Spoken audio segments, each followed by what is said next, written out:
ఇదిగో పిన్ని కాఫీ. పిన్నా? నన్ను అలా పిలవద్దని నీకు 1,00,000 సార్లు చెప్పాను. నువ్వు నోరు మూసుకోవే. అంటే ఏమిటి? నాకు నోరు ఎక్కువనేగా మీ ఉద్దేశం? ఆహా, నీకు నోరెక్కువ బుద్ధి తక్కువ. అనండి.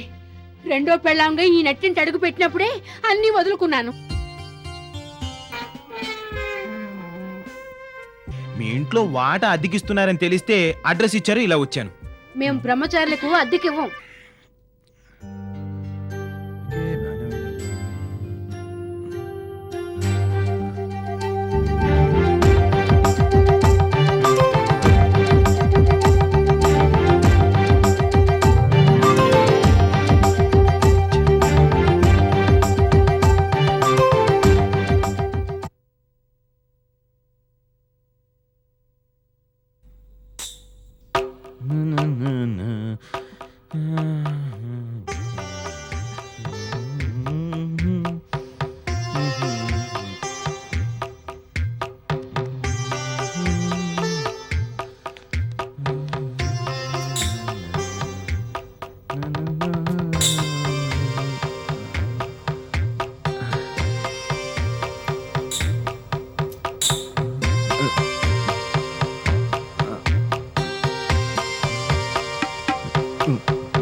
అక్క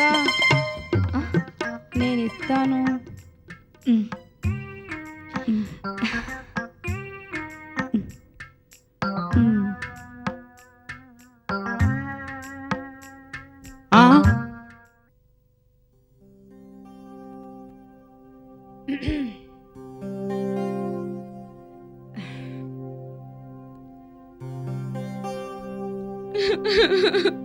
అమ్మా, ఎందుకే ఏడుపు? ఆ బొమ్మలబ్బాయి కాఫీ తాగలేదు. బొమ్మలబ్బాయా? అదే మన ఇంట్లో అద్దెకి దిగాడు చూడు, అతను. వాడు కాఫీ తాక్కుంటే నువ్వేటం దేనికే? అయినా వాడికెందుకే నువ్వు కాఫీ తీసుకెళ్ళేవడం? నేను తీసుకెళ్లేదమ్మా, అక్కయ్య తెస్తుంటే నేను తీసుకెళ్ళాను. అదెందుకు తీసుకువెళ్ళింది? ఒసే మమతా! ఏంటి పిన్ని? నీకే తిండి దండగంటుంటే మళ్ళీ ఇంకొకరికి కాఫీలు పలహారాలు పంచిపెడుతున్నావా తల్లి? ఇది ఇల్లు అనుకున్నావా, ధర్మసత్రం అనుకున్నావా? అది కాదు పిన్ని. ఏది కాదే? అవ్వా, వయసులో ఉన్న ఆడపిల్లవి అలా ఒంటరిగా ఉన్న మగాడ గదిలోకి దూరి కాఫీలు అందించడం ఏమిటే? ఇలాంటివి మన ఇంటా వంటా ఉన్నాయా? అయినా మీ వంశమే అంతా. మాట వరుసుకో, మంచి మాట అన్నా నెత్తి మీద గంగమ్మ సిద్ధంగా ఉంటుంది దూకడానికి. ఆ ఏడు పాపు కొంపకరిష్టం. మన ఇంటి పరువు తీసే పని నేనెప్పుడు చేయను పిన్ని. ఓ అబ్బో, ఇప్పుడు చేసిన నిర్వాకం చాలదు. ఇప్పుడు కాఫీ ఇచ్చావు, రేపు ఇంకేదో చేస్తావు. దాంతో ఇంటి పరువు కాస్త బజార్ను పడుతుంది. నాన్న ఇమ్మంటే తీసుకెళ్ళాను పిన్ని. ఆ ఇమ్మంటాడు. ఆ బజారు బుద్ధిలే నీకు వచ్చాయి. రేపు కాకూడదు ఏమైనా జరిగితే నా కూతురికి పెళ్ళెలా జరుగుతుందే? ఏవో బాధలు పడి నా పెళ్లి నేను చేసుకుంటానులేమ్మా. నువ్వు నోరు మీవే. అలా ఏడుపు ముఖంతో నిలబడకుండా ఇల్లు శుభ్రం కడిగి చావే. అలాగే పిన్ని.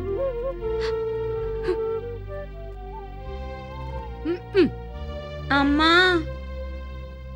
నీకేమో నోరెక్కువ, నాకేమో బుద్ధి తక్కువని ఊళ్ళో వాళ్ళంతా అంటున్నారే. ఎవరన్నారో చెప్పవే, వాళ్ళ నోట్లో నిప్పి పోస్తాను. అమ్మో వద్దులే, వాళ్ళ నోరు కాలుతుంది. సర్లే, నోరు మూసుకుని పద.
అది అది నాదేనండి. ఇది నాది. కానీ అది నేను గీశాను. నా బొమ్మ ఎందుకు గీశారు? మిమ్మల్ని చూసేదాకా నాకు తెలీదు అది మీ బొమ్మని. నా మనసులోని ఊహా చిత్రం ఈ కాగితంపై ఊపిరి పోసుకుంది. చూడండి, అనుమతి లేకుండా ఒకరి వస్తువు తాకడం ఎంత నేరమో, పర్మిషన్ లేకుండా ఇంకొకరి బొమ్మ గీయడం కూడా అంతే నేరం. Sorry, I object you. వెన్నెల కొన్నిటిపైనే కురవాలని లేదు. ఓ చల్లని పిల్లగాలి కొన్నిటిని మాత్రమే తాకాలని రూలేం లేదు. అందమైన వస్తువుకు అక్షర రూపం ఇస్తాడు కవి. సుందరమైన వాటిల్ని శిల్పంగా మారుస్తాడు శిల్పి. అలాగే ఓ మధురమైన భావానికి కుంచెతో సజీవం చేస్తాడు చిత్రకారుడు. మనం సృష్టించేదేదైనా మరొకరికి ఆనందాన్ని ఇవ్వాలే తప్ప సమస్యల్ని తెచ్చిపెట్టకూడదు. అన్నీ సమస్యలే అనుకుంటే ఇంత అద్భుతమైన సృష్టి, ఇన్ని అపురూపమైన కళారూపాలు మనకు మిగిలేవు కావు. మీరెక్కువగా ఊహల్లో బతికేలా ఉన్నారు. కొన్నిసార్లు ఊహ కన్నా వాస్తవమే అద్భుతంగా ఉంటుంది. మీలాగే. వాస్తవంలోని చేదు నిజాలు మీ ఊహల్ని చిన్నాభిన్నం చేయకుండా చూసుకోండి. చూడండి, నేను ప్లాట్ఫామ్ మీద తిండి లేక బొమ్మలు గీస్తున్నప్పుడు చాలా డబ్బు పోగేది. వాటితో ఆ రోజు గడుపు మాత్రమే నిండేది. కానీ నేను ఎన్నో ఏళ్లుగా నా మనసు అనే క్యాన్వాస్ మీద గీసుకున్న ఈ బొమ్మ ఈరోజు నా ముందు నిలబడేసరికి నా మనసు నిండిపోయింది. నన్ను చూడకుండా నా బొమ్మ గీశానంటారు, అది నన్ను నమ్మమంటారు. కానీ నేను మాత్రం మీ మెదడులోని ఆలోచనలే మీ చేత ఈ బొమ్మ గీయించాయంటాను. ఇంకెప్పుడు మీ ఆలోచనలు కొనసాగించకండి. మీరు పొరపడుతున్నారు. కావచ్చు, కానీ రోడ్డు మీద గీసిన బొమ్మలతో వ్యాపారం చేసినట్టు ఇలా నా బొమ్మ గీసి దానికో వెల కట్టి దాన్ని నడిబజార్లో అమ్మకానికి పెట్టడం నాకిష్టం ఉండదు. అయ్యో ప్లీజ్ వద్దండి. వద్దనే నేను చెప్తున్నాను.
ది గ్రేట్ కిరణ్ గార్మెంట్స్ ఎండి అయిన నన్ను చూస్తే స్టాఫ్ అంతా ఉడుకుతారు. కానీ అదేమిటో నిన్ను చూసినప్పుడల్లా నా మనసు ఉణుకుతుంది. నువ్వు ఫోటోలో కాక నా పక్కన ఉన్న రోజున ఈ ప్రపంచాన్ని జయించినంత సంతోషం నాకు. ఏమంటావు? ఏరా ఫోటోతో మాట్లాడుతున్నట్టున్నావు. మమత ఫోటోనా? మాట్లాడేది డైరెక్ట్గా మాట్లాడొచ్చుగా. కాదంటే ఇంకో ఫోటో? నో, ఫోటోను మార్చినంత ఈజీగా నా మనసును మమత నుండి మార్చలేను. పోనీ నన్ను మాట్లాడమంటావా? నో, నీ దగ్గర నో అంటే మీ ఇద్దరి దగ్గర నేను ఫూల్ అవుతా. అరే ఫూల్, బిజినెస్ దగ్గర లౌక్యం ఎంత అవసరమో ప్రేమ దగ్గర స్ట్రైట్గా ఉంటాం అంతే అవసరం. వ్యాపారం గురించి నాకు తెలుసు, కానీ ఈ వ్యవహారమే కాస్త కన్ఫ్యూజన్గా ఉంది. ఓ పంచేయి, కామ్గా ఓ లెటర్ రాసి పడేరా. ఓ మై గాడ్, అది ఇంకొకరి చేతిలో పడితేను? నో.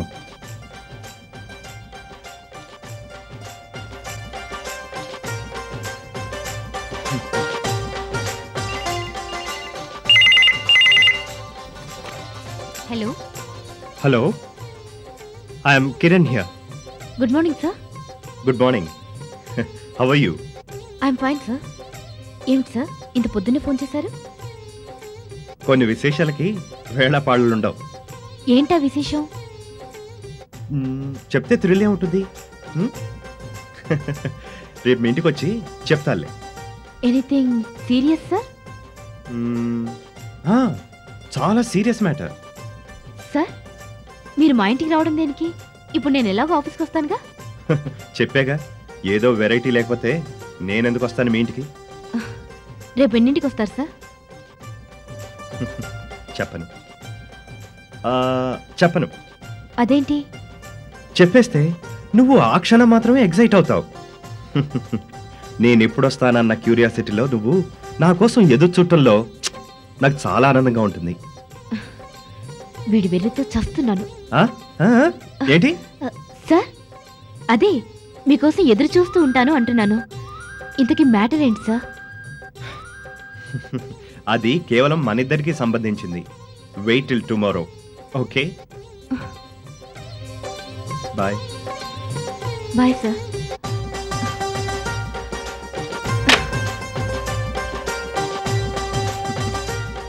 చూసావుగా, రేపు తేల్చేస్తా. తేలకుండా మునిగితే అలా జరగకూడదని డైరెక్ట్గా మమత ఇంటికి వెళ్తున్నాను. అరే, నాకన్నా మంచి పొజిషన్ ఉన్నవాడు, సంపాదన ఉన్నవాడు మమతకు దొరకడు. నేను అలా సర్ప్రైజింగ్గా వాళ్ళ ఇంటికి వెళ్తే వాళ్ళ మమతని పెళ్లి చేసుకుంటానని చెప్తే వాళ్ళు హ్యాపీగా ఫీల్ అవుతారు. అంతకన్నా మమత ఇంకా షాక్ ఫీల్ అవుతుంది. I want to see that shock directly. ఏమోరా, నాకైతే ఎక్కడో ఏదో లింకు మిస్ అవుతుందేమో అనిపిస్తుంది. Don't talk rubbish. అవును, ఇంతకీ నువ్వు వచ్చిన పనేంటి? మొన్న మనం పంపిన డిజైన్స్ బాంబే కంపెనీ వాళ్ళు రిజెక్ట్ చేశారా. ఎందుకట? కలర్ కాంబినేషన్ డల్గా ఉందన్నారు. అది చూసుకోవాల్సింది నువ్వు. నీకు ఆల్రెడీ చెప్పానురా, మమత గారి డిజైన్ నువ్వే ఓకే చేసావు. బుల్షిట్. Get lost. ఒరేయ్, విషయం ఏంటో చెప్పు. కలర్ కాంబినేషన్లోనే తేడాలు వస్తే మీ కాంబినేషన్లో ఏం తేడాలు వస్తాయో. కలర్ తేడాలు వస్తే కవర్ చేస్తా, నో ప్రాబ్లం. మమత ఏంటో నాకు తెలుసు, నా మనసు ఏంటో రేపు తనకే తెలియపోతుంది. మా కాంబినేషన్ ఎంత సెన్సేషనో ముందు ముందు నీకే తెలుస్తుంది. ఎనీవే, పద వెళ్దాం. పద.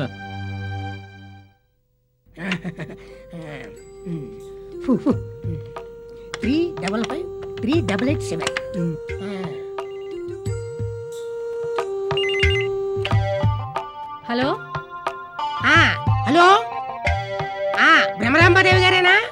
అవును, మీరెవరు? నేనమ్మా, రాపాక శాస్త్రిని. అయితే ఏం లేదమ్మా, పెళ్లి చూపులు ఫిక్స్ చేద్దామని. ఆ ఒళ్ళెలా ఉంది? ఇప్పుడు నాకు పెళ్లి చూపులేమిటి? నీ తలకాయ్. మీకు కాదమ్మా, మీ అమ్మాయికు. నా కూతురికి పెళ్లి సంబంధం చూడమని నీకెవడు చెప్పాడు? పెళ్లి చూపులు నాకా మమ్మీ? నీకు కాదు, నాకు. ఆ? మరి నాకు ఇంతవరకు చెప్పలేదేంటమ్మా? నోరు మీవే. అమ్మా భ్రమరాంబ గారు, మీ తల్లి కూతురు సంభాషణ వింటూ ఉంటే ఏమిటి నా నోట్లోని విజయాడరి నెయ్య పోసుకున్నంత హాయిగా ఉంటుంది అనుకోండి. ఆ? మేం మాట్లాడుకుంటుంటే నువ్వెందుకు ఆనందపడ్డావు? ఇది మరీ బాగుంది. అమ్మా భ్రమరాంబ గారు, మీ మూలంగా పరోక్షంగా ఎవరి మొహంలోనైనా చిరునవ్వు కనిపిస్తూ ఉంటే మీరు చిరపట్లాడిపోతూ ఉంటారు. అంతేనా? ఈ సోదంతా ఆపి అసలు విషయంలోకి రా. మీరంతగా చెప్తూ ఉంటే నేను రాకుండా ఉంటానా చెప్పండి? మరేం లేదమ్మా, శుభం కాన్వెంట్ కంపెనీ ఎండి కిరణ్ గారు ఉన్నారే, ఆయన ఒకానొక సందర్భంలో ఒక శుభముహూర్తాన మీ అమ్మాయి గారిని చూసేరటండి. మీ కుమార్తెని చూసి మనసు పారేసుకున్నారమ్మా. చేసుకుంటే ఏంటి, పెళ్ళంటూ చేసుకుంటే మీ కుమార్తెనే చేసుకుంటానని భీష్మించి కూర్చున్నారమ్మా. ఏమిటి, అంత పెద్ద కంపెనీ ఏమిటి నా కూతుర్ని పెళ్లి చేసుకుంటా అన్నాడా? నేను ఇందాకటి నుంచి తెలుగులోనే చెప్తున్నాను కదమ్మా. సదర్ కిరణ్ గారు మీరు అంటే రేపే వచ్చి పెద్దల ముందు ఓకే అనిపించుకుని తాంబూలాలు పుచ్చుకుని హనీమూన్కి వెళ్ళిపోదామన్నంత జస్ట్ స్పీడ్లో ఉన్నారమ్మా. భ్రమరాంబ గారు, మీరు ఊనా లేక ఊహునా? అంత మంచి సంబంధం వస్తే ఊ అనకుండా ఊహు అని ఎలా అంటాను? ఊవే. మంచిదమ్మా, చాలా సంతోషం. అమ్మా, నాకు వేరే 2 బాసాళ్ళు, తద్దిను, రాత్రి గర్భాధాన మూట ఉందమ్మా. ఉంటానమ్మా. సరే సరే, రేపు వస్తున్నారు కదా. తప్పకుండా వస్తామమ్మా. సంతోషం. నా తల్లి ఎంత అదృష్టవంతురాలవే. పద పద.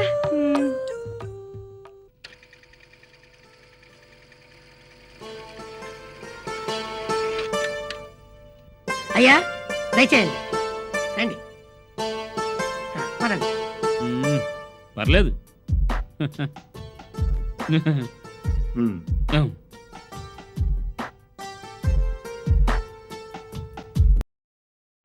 దయచేయండి రండి రండి రండి కూర్చోండి. కూర్చోండి. పదండి. బాగుంది. కూర్చో. Thanks sir. ఏం తీసుకుంటారు? ఏమి ఇచ్చినా తీసుకుంటాం. అమ్మా ఎంత మాట, ఎండలు మండిపోతున్నాయి, చల్లగా కూల్ డ్రింక్స్ తెప్పించండి. అడిగింది నిన్ను కాదయ్యా. చెప్తాం. ఇప్పుడు ఏమక్కర్లేదండి. బ్రహ్మరామ్ గారు, ఆచారం ప్రకారం ఆ పెళ్లి చూపులు కార్యక్రమం అయిపోతే బాగుంటుంది. అవతల ఎండి గారికి చాలా పనులు ఉన్నాయి. ఇప్పుడే అమ్మాయిని తీసుకొస్తాను. ఆగండి, తొందర ఎందుకు? ఆ,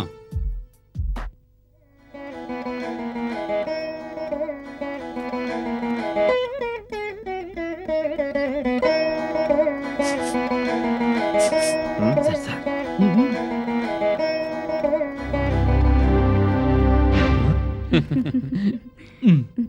ఈ అమ్మాయి ఎవరు? ఈ అమ్మాయి పింకీ. పింకీయా? మీరు పొరపడుతున్నారు. నేను చూస్తానన్నది మీ ఇంకో అమ్మాయిని. మాకింకో అమ్మాయి లేదు.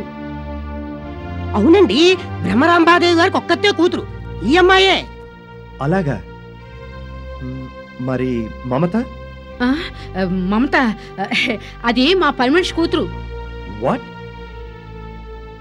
పని మనిషి కూతురా? ఒసే మమత, కూల్ డ్రింక్స్ పట్రా. తెస్తున్నా పిన్ని. త్వరగా రావే.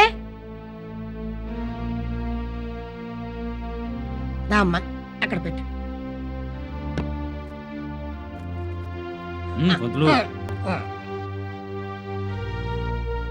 మమత, నువ్వు పని మంచి కూతురువా?